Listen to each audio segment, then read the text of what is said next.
আছেন আপনারা? আছে, আল্লাহ ভালো রেখেছেন। কথা অনেকেই বলেছেন সন্ধ্যার থেকে, সকল কথার মূল সাবজেক্ট হলো এই পৃথিবীতে ইসলাম বিজয় করার জন্য সর্বপ্রথম দায়িত্ব দিয়েছিলেন আমার আপনার নবী জনাবে মুহাম্মদ রাসূলুল্লাহ সাল্লাল্লাহু আলাইহি সাল্লামের উপরে। আল্লাহ তাআলা কোরআনে বলছেন, হুয়াল্লাযী আরসালা রাসূলাহু বিল হুদা ওয়া দীনিল হক লিইয়ুযহিরাহু আলা দ্বীনি কুল্লিহি ওয়ালাউ কারিহাল মুশরিকুন। আমার আল্লাহ বলছেন, নবী হে, আপনাকে দায়িত্ব দিলাম, সত্য দিন দিয়ে পাঠিয়ে দিলাম, আপনি পৃথিবীর জমিনে গিয়ে মানুষের তৈরি করা আইনকে উৎখাত করে দিয়ে আমার আইন আপনি বিজয় করবেন। জোরে বলেন ঠিক কিনা? সেই রসুলের প্রতি আমরা দিল উজাড় করে পড়ি সাল্লাল্লাহু আলাইহি ওয়াসাল্লাম, যিনি হলেন তামাম পৃথিবীর শ্রেষ্ঠ পিতা, শ্রেষ্ঠ বাবা, সফল স্বামী, সফল রাখাল, সফল যোদ্ধা, সফল সেনাপতি। তিনি হলেন তামাম বিশ্বের মডেল সফল একজন রাষ্ট্রনায়ক। কথা ঠিক কিনা? সবাই বললেন না কে ঠিক? কে কে রসুলকে আদর্শ রাষ্ট্রনায়ক হিসেবে মানতে নারাজ তারা হাত তোলেন। কে কে নারাজ? একজন মানুষের যদি তার জীবনের মাথার থেকে পা পর্যন্ত ধর্মীয় আনুষঙ্গিক বিষয় দিয়ে পুরো শরীর সাজায় নেয়, কিন্তু রসুলের নেতৃত্বের উপর যদি তার বিশ্বাস না থাকে, তামাম জীবনের নেক আমল এই পৃথিবীতে ব্যথা, আখিরাতেও ব্যথা। প্রত্যেকটা নেক আমলের আসল সূত্র হলো রসুলের জীবন। রসুল 13 বছর মক্কায় ছিলেন। উনি যত বক্তৃতা দিয়েছেন সব আল্লাহর পক্ষ থেকে সার্কুলার। কি সার্কুলার? 13 বছর উনি যে বক্তব্য দিয়েছেন মক্কায় সব সার্কুলার। ওইরকম সার্কুলার বাংলাদেশে আমরা দিচ্ছি 53 বছর ধরে সার্কুলার। নামাজ পড়ো, রোজা করো, হজ করো, জাকাত দাও, সুদ হারাম করো, পর্দা ফরজ করো, চুরি করো, মহিলারা বল খেলো না, গাঁজা খায় না, বাবা খায় না, অন্যায় করো না। অনেক সার্কুলার সবাদ দিচ্ছে, তাফসিরে দিচ্ছে, মসজিদের ইমাম আবার সার্কুলার দিচ্ছে প্রতি শুক্রবারে, ইন্নাল্লাহা ইয়ামুরু বিল আদলি ওয়াল ইহসান ওয়া ইতাই যিল কুরবা ওয়া ইয়ানহা আনিল ফাহশাই ওয়াল মুনকারি ওয়াল বাগই ইয়াইযুকুম লাআল্লাকুম তাযাক্কারুন। এটা একটা সার্কুলার। এরপরে দ্বিতীয় সার্কুলারের আগে আরেকটা সার্কুলার, আল্লাহ রসুলের হাদিস যে ওয়াসুলতানু জিল্লুল্লাহি ফিল আরদি মান আহনা সুলতানাল্লাহি ফিল আরদি আহনাহুল্লাহ। এগুলো হলো সার্কুলার। একটা চাকরির বিজ্ঞপ্তি থাকে না ভাই, কথা আমার অমুক জায়গায় লোক লাগবে, সার্কুলার সারা হয়ে গেছে। আপনার অমুক পেপারের কাটিংয়ে পড়ে দেখেন যোগ্যতা কি, তার শিক্ষাগত যোগ্যতা, তার অভিজ্ঞতা আছে নাকি, এরই উপর নির্ণয় করে এই সার্কুলার নিয়ে আপনি দরখাস্ত করেন। কথা ঠিক কিনা?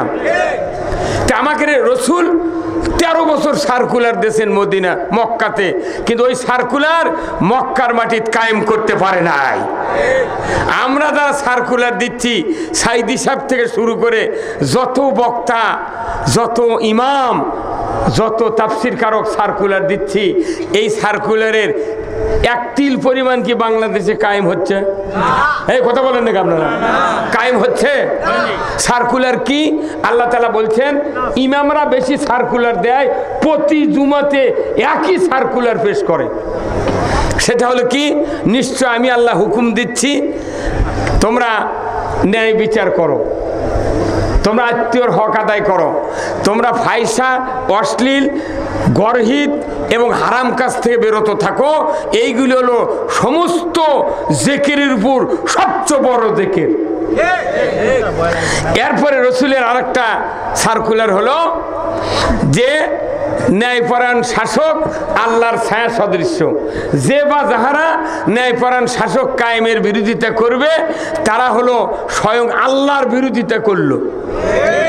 আজ এই কথাগুলো যত কথা আমরা মসজিদে বলি, মাহফিলে বলি, এই সার্কুলার আমরা সারা জীবন দিচ্ছি। এই সার্কুলার কি বাংলাদেশের 1 ইঞ্চি জায়গাত কায়েম হচ্ছে কোনোদিন? এই ধরে কোন হচ্ছে? কেন হয়নি?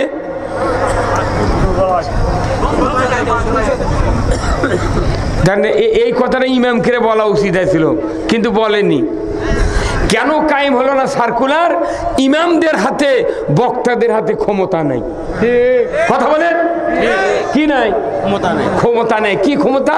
রাষ্ট্র ক্ষমতা। রসুল নবী হয়েছেন 40-এ, 13 বছর মক্কায় থাকলেন। ওখানে মক্কার ঘরের ভেতরে, কাবার ভেতরে 360টা দেবতা, চতুর্দিকে দেবতা, মাথাপে দেবতা, ছাপা মারোয়ার দেবতা। উনি মক্কাতে 40 বছরে নবুয়ত পেলেন। 12 বছর বয়সে নবুয়তের মেরাজে গেলেন। 1 বছর মক্কাতে নামাজ পড়লেন। কাবার ভেতরে মূর্তি আছে, কথা ঠিক কিনা? 7 বছর মদিনাত নামাজ পড়েছেন, কাবার দিকে, হ্যাঁ ওখানে মূর্তি আছে। মূর্তি থাকলো, অন্যায় থাকলো, তারপরে রসুল মক্কাতে মূর্তি সরাতে পারলেন না। কারণ কি? মদিনায় হিজরতের পর যখন উনি ইসলামী রাষ্ট্র গঠন করেছেন, 8ম হিজরিতে 10,000 সাহাবী নিয়ে যখন ফতে মক্কা করলেন, মদিনার ইসলামী রাষ্ট্রের শক্তি দিয়া মক্কা বিজয় হলো। 360টা দেবতা নিমিষের ভেতর দূর করে মক্কাতে ইসলামের পতাকা উড়ালেন। ক্ষমতা দরকার আছে না নাই? তা আমাকে বক্তাকে ক্ষমতা নেই, ইমামের কোনো ক্ষমতা নাই, খালি সার্কুলার দেওয়ার ক্ষমতা আছে। মিশে মিশে সার্কুলার, কথা কন না কেন? তাহলে এই কথাটা তো মসজিদে মুসল্লি বুঝার লাগবে। যে লোক তাহাজ্জুদ পড়লো, উমরা করলো, ইতিকাফ করলো, রোজা করলো, ধর্মের সব কাজ করলো, কিন্তু মসজিদের থেকে বাইরে হয়ে যা কোরআনের রাষ্ট্র কায়েমের বিরোধিতা করলো, সে যেন স্বয়ং আল্লাহর বিরোধিতা করলো। রসুল বলছেন এই কথা যদি ইমাম বুঝাতো তাহলে জামাত ইসলামের এত চেষ্টা করা লাগতো? কিন্তু আসল কথা মসজিদে হয় না। মসজিদের ইমাম ভয় ওই কথা কবারই পারে না, কথা কোন দেখা? ইমাম চাউল চাবায়, ইমাম চাউল চাবাচ্ছে, করছে না এতটুকু কথা কোয়া দেবে বলে জামাত তুই ওরা কোক, তাহলে আমরা জেল খেটে মরমু আর ওরা গোল্লা খায় মরবি।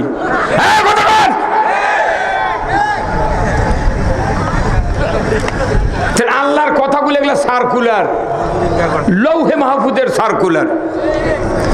আমার ভাইরা, আল্লাহ রাব্বুল আলামিন কোরআনুল কারিমে বলছেন, ওয়াতিউল্লাহ ওয়াতিউর রাসূলাহু, তোমরা আল্লাহর আনুগত্য করো, রাসূলের আনুগত্য করো, ইন কুনতুম মুমিনিন, যদি তোমরা মুমিন হও।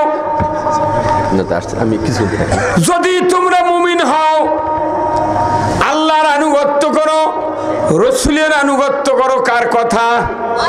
সবাই কোন কার কথা? তাহলে আমরা যদি মুমিন হই, আল্লাহর আনুগত্য মানে কি? কিছু মানবো কিছু মানবো না, কি করতে হবে? সব মানতে হবে। সুদ হারাম কে করেছেন? পর্দা ফরজ কে করেছেন? এই দেশে কি সুদ হারাম আছে? তাহলে আল্লাহর আনুগত্য আমরা করছি? এই দেশে কি পর্দা ফরজ আছে? কিচ্ছু নাই। ইসলামের কোনো বিধিবিধান বাংলাদেশে চালু নাই। শুধু একটা জিনিস আছে, সেটা হলো খাতনা করা। কথা কোন না? ইমানদারের ঘরত একটা ছোট্ট বাচ্চা জন্মেছে, ছেলে সন্তান, 7 বছর বয়স হলে এর খাতনা করা লাগবে। কেউ যদি খাতনার বিরোধিতা করে, সে যদি ওই ছেলের নানাও হয়, ওই জামাই ওই শ্বশুরের দাঁত ভাঙে ফেলে দিবি।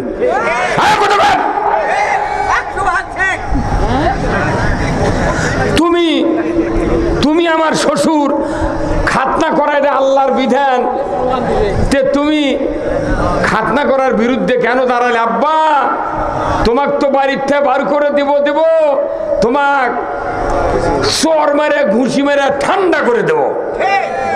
শ্বশুর হলেও, বাবা হলেও, মা হলেও আল্লাহর শরীয়তের বিরোধিতা করলে তার উপর শাস্তি অবধারিত, কথা ঠিক কিনা?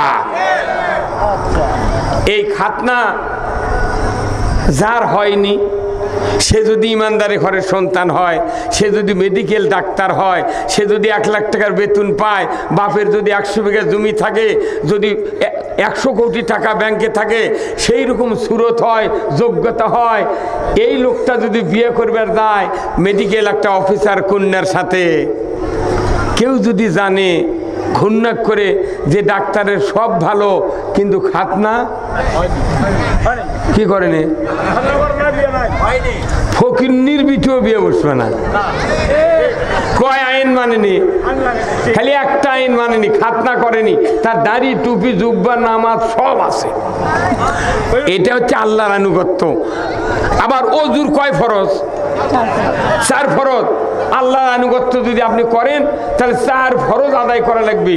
কোনুই পর্যন্ত ধোয়া, মুখ মুঠল ধোয়া, মাথা মাসা করা, টাকনু পর্যন্ত ধোয়া, এই 4 ফরজের আপনি 3 ফরজ জমজমের পানি দিয়ে আদায় করলেন, কিন্তু 1 ফরজ আপনি পাও ধুলেন না, মদিনার রিয়াজুল জান্নাতত নামাজ পড়লে কবুল হবে? তাহলে এগুলো হচ্ছে আইনের আনুগত্য করা। আনুগত্য হলো আতিউল্লাহ, আল্লাহর আনুগত্য করতে হবে, রসুলের আনুগত্য করতে হবে। যারা আল্লাহর আইনের, আল্লাহর আনুগত্য করে না, রসুলের আনুগত্য করে না, এরা কখনোই মুমিন হতে পারে না। মুমিন যদি হতে চায় আল্লাহর আনুগত্য করতে হবে। কার কথা? আল্লাহর কথা। আমরা কি মুমিন হতে চাই? কারা কারা দুহাত তুলে দেখান তো, লিল্লাহে তাকবীর, নারায়ে তাকবীর। তাহলে আমরা মুমিন হব না? তাহলে এই মুমিন আনুগত্য কি কি করবেন, কিভাবে করবেন, কোন পদ্ধতিতে, এই কথাগুলো কোরআনে আছে না নাই? যেরকম আছে না নাই? তাহলে মুমিন কে, এটা আমরা এখন পরীক্ষা করব। সম্মানিত ডাক্তার সাহেব আছেন এখন বাংলাদেশের ডাক্তাররা, আমরা আজকে 40 বছর আগে যেগুলো চিকিৎসা হচ্ছে, যারা LMA পাশের ডাক্তার ছিল 50 বছর আগে, তারা রুগীর জিভে দেখেছে, তারপর চোখের নিচকের পাতা ইঙ্গে করে ঠেলা দিয়ে দেখেছে কালার কি, আবার পেটর ঠাসি দিয়েছে, থার্মোমিটার দিয়েছে, টেলিস্কোপ দিয়ে দেখেছে, প্রেশার মাপিছে।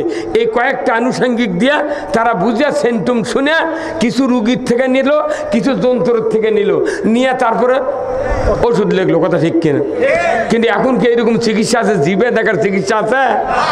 এখন ডাক্তারের কাছে গেলি আগে করছে পপুলারে যান, ইবনে সিনার যান, আগে 10-15-20 হাজার টাকা দেয়া x-ray, ECG, CT scan, MRI, তারপরে রক্ত, ব্লাড, ইউরিন যা আছে সব ঝাড়িয়া বান্ধা আপনি 15,000 টাকা খরচ করে সার্টিফিকেট নিয়ে আসেন, যাতে আপনি এই রোগের রুগী এটাকে সার্টিফিকেট নেন।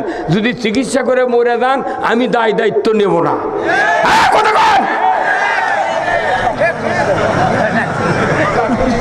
কতক্ষণ আসল কথা কোন এটাই। এখন এইগুলি চিকিৎসার সব রিপোর্ট টেপোর্ট নিয়ে ডাক্তারের কাছে হাজির, তা আবার ওই রিপোর্ট দেখেছে MBBS ডাক্তার, আবার রুগী যাচ্ছে কার কাছে? ওই MBBS ডাক্তারের কাছে। এখন যাওয়ার পর চিকিৎসা এত সোজা হয়ে গেছে বুঝছেন, মানে রিপোর্ট দেখবি ক্যাশ ক্যাশ করে লেগিচ্ছে। কতক্ষণ আগে আমি যদি সাইকেল ঘুরে নিয়ে দেখি যে সাইকেলের বল নাই, বিয়ারিং নাই, মেকার সাথে সাথে ধরে পড়বি যে এর তালে সাইকেলের বিয়ারিং আর বল বদলালে চাকা সোজা হয়ে থাকবি। আবার দেখা যাচ্ছে টিউবত পাম্প নাই, অবশ্যই লিক হয়ে আছে টিউব, দেখে বোঝা যায়। কিন্তু এখানে যে হাজার হাজার লোক আপনারা আছেন, এখন কার লিক হচ্ছে, কার ইমানত লিক, কার ইমান ফাটে গেছে, কার কি চিন্তা, আমি কি জোবাচ্ছি? কোনো পরীক্ষার যন্ত্র নাই। তাহলে ডাক্তারকে চিকিৎসা করা সোজা, আর বক্তারা ওনারা হলেন বডির ডাক্তার আর আমরা হলাম ইমানের ডাক্তার। হ্যাঁ, বডির ডাক্তারের জন্য কত সুবিধা, পরীক্ষা নিরীক্ষা করে রিপোর্ট দিয়েছে, খালি মোবাইলের গান শুনিচ্ছে আর ওষুধ লেগিচ্ছে। কতক্ষণ টাকা? হাজার হাজার ডাক্তার আছে বাংলাদেশে, তারা মোবাইলে গান শোনে আর ওষুধ লেখে। কত সুবিধা চিকিৎসা করা। আর আপনার এখানে হাজারো মায়ের সন্তান আছেন, কার কি সমস্যা? একটা লোক আমার এই 46 বছরের বক্তৃতার জীবনে 46 বছর ইমামতি করতেছি, কোনো একটা মুক্তাদি মসজিদর দাঁড়িয়ে করলে না, হুজুর আমার বউ পর্দার থাকে না, বড় বেটা নামাজ পড়ে না, মাঝলা বেটা কিস্তির থেকে লিয়া টাকা লিয়া ভ্যান কিনেছে। কেউ কয় না জুম্মার যাই যায় তাই মনে করে পীর সাহেব। কতক্ষণ এতগুলো মানুষের মধ্যে বক্তৃতা করি, একটা লোক কোনোদিন উঠে খোলো না যে আমার বাড়ির 12 জন মানুষ তারই 13 জনই বেনামাজি। কেউ কথা কেউ কয় না। তাহলে আপনি কোনো রোগের কথা কইলেন না, কি কথা ঠিক কিনা? কিন্তু আমার এই ভাইয়ের কাছে যখন চিকিৎসার জন্য যাবেন তখন দেখবেন ডাক্তার প্রেশার টেশার মাপে বলে, হ্যাঁ ভাই আপনার কি সমস্যা? তখন বলিচ্ছে আমার মাথার ব্যথা, বুকত চিনচিন করে জ্বলে, আমার রাত্রে ঘুম হয় না, পায়খানা কষা, আবার সকালবেলা উঠলে গাও থরথর করে। কথা ঠিক কিনা? 9টা ব্যারামের কথা কছেন, তারপরে পরীক্ষা নিরীক্ষা করে এখন রিপোর্ট আসছে, আপনাকে আবার ডাকিছে রুগী, আসেন রিপোর্টের সাথে আপনার কথার সাথে দেখি আপনার এই রিপোর্টটা কি বলে। তখন আপনি মনে মনে করছেন, ও হো আমার যে ঘুম হয় না এই কথা তো কইনি, উনি আর একটা যোগ করছে। কথা ঠিক কিনা? মানে যত রোগ আছে সব ডাক্তারের কাছে কয়। সমাজে এমন একটা আল্লাহর বান্দা পাইলাম না যে ওর বাড়ি, ওর ব্যক্তিগতভাবে, ওর ফ্যামিলিগতভাবে কতগুলো সমস্যা আছে, কতগুলো রোগ আছে, ধর্মীয় রোগ, একটা লোক কোনোদিন কাউকে কয় না। নামাজ সারা জীবন পড়ে না, তাহলে দেখে মনে করে বেশ তো গেছি। কথা কয় গেছি। আচ্ছা ওর ওই যাওয়ার চিন্তা কি ঠিক? বেশ তো যেতে গেলে কার হুকুম মানা লাগবে? সেই হুকুম কি মানবেন? মানবেন? তাহলে মুমিনকে এরই 1 নাম্বার সূত্র হলো আল্লাহ তাআলা কোরআনে বলছেন, ইন্নামাল মুমিনুনা আল্লাযীনা ইযা যুকিরাল্লাহ ওয়াজিলাত কুলুবুহুম ওয়া ইযা তুলিয়াত আলাইহিম আয়াতুহু জাদাতহুম ঈমানা ওয়া আলা রাব্বিহিম ইয়াতাওয়াক্কালুন। মুমিনকে তারই সূত্র শুরু হলো। সূরা আনফাল আল্লাহ রাব্বুল আলামিন বলেছেন, নিশ্চয় তারা মুমিন যাদের সামনে আল্লাহর নাম, আল্লাহর জিকির, আল্লাহর নসিহত, আল্লাহর কোরআনের বক্তৃতা, আল্লাহর কথার বয়ান, আল্লাহর প্রসঙ্গে যতগুলি কথা কোনো মুমিনের কানে পড়ে শোনানো হয়, আমার আল্লাহ বলেছেন ওয়াজিলাত কুলুবুহুম, অন্তর থরথর করে কাঁপতে বাধ্য। যার অন্তর কাঁপে আল্লাহর কথাগুলো শুনে, এই লোক হলো মুমিনের প্রথম ধাপে পাও দিলাম। জোরে কোন আল্লাহু আকবার। তে বাংলাদেশে প্রতিদিন 5 ওয়াক্ত নামাজে কয়বার আযান হয়? 5 বার। আল্লাহু আকবার কয়বার করে হয় এক ওয়াক্তে? এই দে আযানও গুনিনি, ওতে সদালায় আযান হয় 5 বার, আল্লাহু আকবার উচ্চারণ হয় একবারের আযানে 6 বার। 6 বার আল্লাহর নামের উচ্চারণ হলো। অথচ সমাজে লাখো লাখো ভোটার, শত শত ইমানদার মসজিদে যা দেখেন আসরের সময় 4-5 জন বুড়া বল্লা কাল্লাকান জিবে লড়াচ্ছে আর নামাজ পড়ছে। শুক্রবারে যারা নামাজত যায় 10 আনা মুসল্লি বেনামাজি, 6 আনা নামাজি, 10 আনা লোক নামাজ পড়ে না। তাহলে বলেন তো আল্লাহর নামের উচ্চারণ হলে ওয়াজিলাত কুলুবুহুম, অন্তর থরথর করে কাঁপবে তাদের যাদের অন্তরে মুমিনের যোগ্যতার প্রথম ধাপ অর্জন হয়েছে। ধরে বলুন ঠিক কিনা? আজকে জয়পুরহাটের এই ধারকিপাড়ার ইমানদারদেরকে আমি বুঝতে পেরেছি এই গভীর রাত্রিতে যারা আল্লাহর নামের, আল্লাহর বয়ান, আল্লাহর কথা শোনার জন্য যারা চাতক পাখির মতো বসে আছেন, আল্লাহ আপনাদেরকে কলিজার ভিতরে কম্পন যদি না দিত, ভালোবাসা না দিত, এই গভীর রাত্রিতে স্ত্রী, পরিবার, সন্তান, বাড়ি ঘরের মায়া ছেড়ে এই উন্মুক্ত ময়দানে খ্যারের উপর বসতে পারতাম না। আল্লাহ তাআলা বলছেন এই গুণ যাদের থাকবে, আল্লাহ তাআলা বলছেন ওয়াইজা তুলিয়াত আলাইহিম আয়াতুহু, এমন মুমিনের সামনে যখন কোরআনের আয়াত তেলাওয়াত করে শোনানো হবে, অর্থ বুঝিয়ে দেওয়া হবে, কোরআনের জ্ঞানের কথা যখন মানুষকে যখন বুঝায় দেওয়া হবে, আমার আল্লাহ বলেছেন জাদাতহুম ঈমান, ওই বান্দা তখন আল্লাহর দিকে ধাবিত হবে, ইসলামের দিকে ধাবিত হবে। আমি তখন আল্লাহ ওই বান্দার অন্তরের চেহারা, অন্তরের খবর যখন বুঝতে পারবো, আমি ইচ্ছা করেই ওই বান্দার কলিজায় ঈমানকে বাড়িয়ে দেই। যাদের কোরআন শুনলে ঈমান বাড়ে এরা হলো মুমিন, জোরে কোন আল্লাহু আকবার। যাদের কোরআন শুনলে ঈমান বাড়ে না, চুলকায়। কথা কোন হে চশমালা ভাই, আপনি কথা বললেন, একবারও কথা কন না আপনি। ওই যে লীল পাঞ্জাবির ডানে, হে আপনি 5 মুখ টাকাচ্ছেন, আপনি আপনি হাত তোলেন তো দেখে। হ্যাঁ আপনি কথা কন, একটাবার কথা কন না আপনি। যাদের কোরআন শুনলে ঈমান বাড়ে তারা হলো মুমিন। আর যাদের কোরআন শুনলে অন্তর চুলকায়, রাগ পয়দা হয়, বিদ্বেষ পয়দা হয়, এই লোকগুলি হলো কুমিন। কি কুমিন? বলুন তো, কাঁঠালের পাতা, আমের পাতা আছে না নাই? আটাবেলের পাতা আছে না নাই? নিমের পাতা আছে না নাই?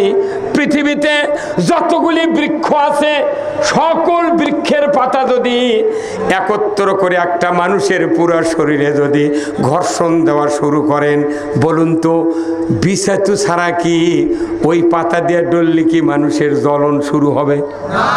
হ্যাঁ, সব পাতা ডললে কিছু হয় না, কিন্তু বিষাক্তর পাতা আপনি দেখেননি হঠাৎ করে পাওয়ার ঠেকেছে।